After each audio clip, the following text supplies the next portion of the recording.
This happened at Rolling Acres. I was working a late shift inside Rolling Acres Mall years after its closure when the reports started repeating.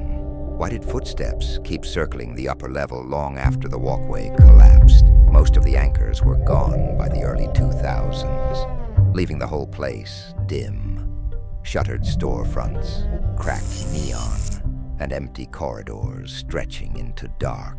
But every time one of our cameras tilted toward the mezzanine, the feed warped, bending around the part of the walkway marked unsafe years before demolition began. If no one can stand up there anymore, who's creating footsteps? I followed the sound into the food court and shined my torch upward.